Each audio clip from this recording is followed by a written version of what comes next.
Hey, this is Zach and Jody Gray, and we want to welcome you to this third video in our series of how to grow your business. And in this video, we will be talking about doing this via referrals. But before we get into that, we want to mention we had two other powerful videos that talked about how to stand out with your photography business and also how to price yourself so that you can be much more successful and make the kind of money that you want to make.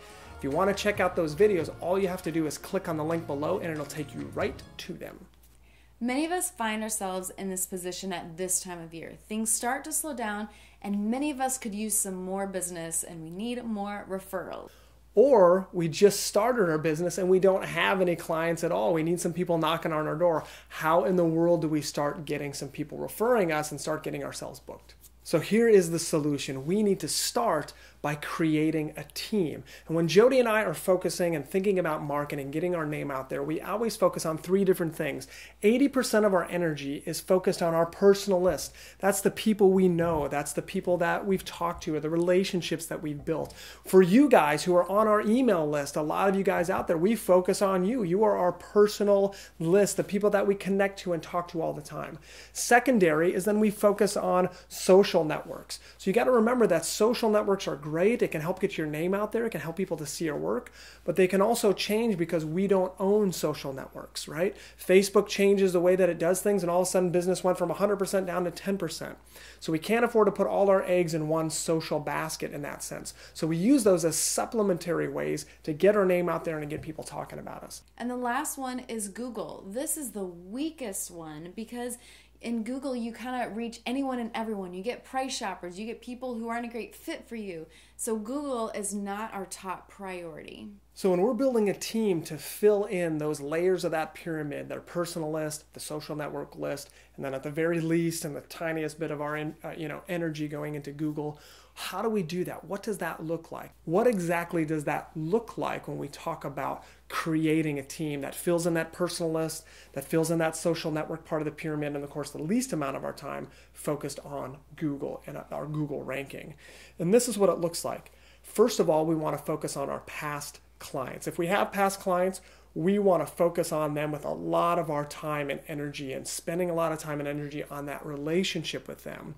We want to give them a reason to talk about us, and then we want to give them tools to talk about us. The second focus group that we want to work on to be a part of our team is photographers. We want to have a referral network with other like-minded photographers, and we can refer weddings back and forth for dates we may be booked. Absolutely. And then number 3 is we need to focus on vendors. And this can be wedding planners if you're a photographer. It can be venues that you happen to shoot in. A lot of different things. And if you're whatever industry you're in, whatever type of photography you do, you know who those vendors are. And those can be a lifeline, especially when you're first starting our business. So we want to focus specifically on vendors because we have a short amount of time. We can't talk about everything and everyone in detail, but we want to focus on those vendors. And what are some practical takeaway tools that you guys can use to build relationship with vendors so that they will start referring you? Photographers will ask us the question, well, how do I start working with the vendor? How do I get them to refer me if I haven't worked with them yet? How does that work? It's a catch-22 right there, right? They haven't worked with you, but you want to work with them. What we did when we first started our wedding business is we showed up anywhere and everywhere. Anytime there was a networking event, we were there building relationships with people, getting to know them, making friends with everyone. But then after you kind of get your lay of the land of all the different vendors, you find that there's some that really stand out and they're a really good fit for what you do, for your personality, and for the types of brides that you both work with. And just because a vendor, and in this case, say a wedding planner, just because she plans amazing weddings doesn't mean she's amazing for you. She may have all of her energy focused on other parts of the wedding and think photography is not very important. Just because she does high-end weddings doesn't mean she's the right kind of vendor for you. So we really want to focus on what Jody said, the ones that get you, the ones that really think that you're something special, and really develop the relationship with them. So for those people, we call them our 20 percenters. They are the cream of the crop who can refer 80% of our business. And not saying that all of our weddings that we book come from vendors. You can't rely just on one element of referrals. So for the vendors who are a really good fit for you, you want to go above and beyond for them. See if there's a need that you can meet with your photography services that gets them interacting with you and seeing your professionalism, seeing how great it is to work with you. Maybe they need some new bio photos. Or I remember there was one venue in Nashville, they were having this really beautiful event, but they didn't have any photographer to shoot it. And so we said, hey, if you ever have anything, let us know. And then they let us know. We came out, we shot the event, took some photos before all the people started arriving, and then we were able to give them images. And that gave us a great reason to work with them so they could feel the experience of working with us, and then they could start referring us before we even booked a wedding with them. One of the best things that you can do when you're thinking about how can I connect to a vendor is to do something remarkable like we talked about in video 1, or do something different. It simply means different. Being remarkable is simply doing something worth remarking on. So back in 2007, we had first started our business. We didn't have any clients at all. Some of you were empathizing with that. You're going, oh my gosh, I'm in those shoes. How do I get some cool vendors who already have a bunch of clients to refer me? Well, this is what we did. Back in 2007, Jody had the great idea. We had just read Seth Godin's The Purple Cow, and we were like, what can we do that makes us stand out to be different?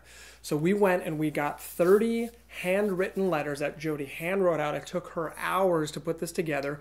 We got these cute little bags, $5 Starbucks gift cards, and we went online and we found the 30 top best wedding planners and venues that brides were getting married in, and we said, let's contact these people, but instead of just sending them a generic email, let's send them this package in the mail. Oh my gosh, who gets stuff in the mail anymore? That's really cool. So we had these handwritten letters that were specific, talking about specific things in their business, and at the very end of it, it said, hey, here's a $5 Starbucks gift card. We'd love to take you out for coffee on us and hear more about your business. What that did is those 30 packages that we sent out turned into somewhere between 7, 8, or 9 of them actually meeting with us, and then 3 or 4 of them immediately started referring us. And I remember one of them in particular said, I've never seen marketing this good. She knew we were marketing, but she said, I've never seen it this good. You guys are amazing. She looked at our portfolio, which wasn't a ton of professional work, but it was the stuff that we had together, and she trusted us, and she immediately started referring us, and all of a sudden, those 3 or 4 planners started sending us 4, 5, 6 weddings each. All of a sudden, we had a business. Business was booming and things were really good. That's a practical way that you can be remarkable and start getting people to start referring you now. Another way that you can get vendor referrals is when we were shooting weddings, we had a 52-question questionnaire that we would send our brides, and part of those questions in there was getting a list of all of their vendors that they worked with. And then what we would do at that point is we would reach out to vendors even before we shot the wedding with them. And what was great about that is we introduced ourselves if we hadn't worked with them before. We made sure to check out their websites or blogs, say something personal about them, that we were looking forward to working with them and getting them images. And you would be so surprised at just by doing that, vendors automatically started to trust you, and they'll start referring you even before you shoot with them, because how many other photographers do you think are out there introducing themselves, reaching out to the planner or the venue or whatever in advance? Not very many. And so by doing that, it'll help you put ahead of the game and get those referrals start going even before you shoot a wedding with them. And Jody mentioned something in there. She said something as simple as, offering up the thing that most bridal planners want more than anything. So think about that. Think about your potential client, in this case, vendors. What is it that they want, and how can I deliver what they want and do it in a timely manner? Yes. It's as simple as getting them photos. It might seem like such a simple thing, but to this day, so many photographers are still not doing that. I remember we went to a venue that we hadn't sent a lot of photos to, and we were thinking, why do they never refer us? And all of a sudden we said, what have we done for them lately? So we showed up with a bunch of prints in hand, a giant canvas, sat down in their meeting space where they meet all their brides, and we said, hey, we just wanted to bring these by your venue because it's beautiful and you guys have worked with us and we just want to say thanks. And they were like, oh, that huge canvas is awesome. Can we hang it right here on our wall? And we said, sure. Yes. And we hung it up on the wall. And that week we had 2 inquiries that were sent to us by referral from that venue. We booked one of them. We made about $4,000 right then and there just by bringing some photos to the venue or the vendor right after the wedding. Very important thing to do. So as this season gets down into winter and things start slowing down, this is a great opportunity for you guys to focus on your team. Focus on your past clients, get them talking about you, find out what you can do for them. Focus on other photographers and try to help them as much as you possibly can. And then use those tools that we talked about to start building those tighter relationships with vendors to get them referring you. Stay tuned for the final video coming your way where we are going to be offering solutions to many of the problems that photographers have in their businesses. We can't wait to share it with you. Thanks so much for tuning in, guys, and we will see you soon.